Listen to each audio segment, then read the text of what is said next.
السلام عليكم ورحمة الله. كي دايرين؟ لاباس عليكم؟ نتمنىكم تكونوا على خير. اول حاجه كنشكركم كاملين وكنشكركم على التعاليق الزوينه ديالكم، وكنشكر الناس اللي متبعيني داخل الوطن وخارج الوطن، ومرحبا بكم في قناه الطرزاشه.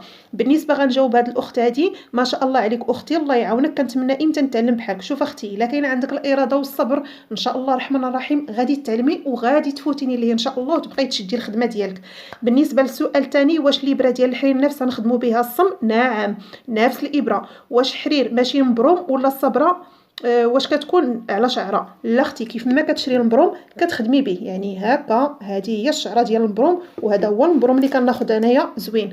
البنات ان شاء الله الرحمن الرحيم غادي ندير واحد اللايف وان شاء الله غادي نعلمكم، وغادي ندير فيه الدرس الاول ديال تعلم الطرز الرباطي، وان شاء الله ملي غادي نبغي نحطو راه غادي نعلمكم. يلا شكرا جزيلا لكم كاملين، السلام عليكم.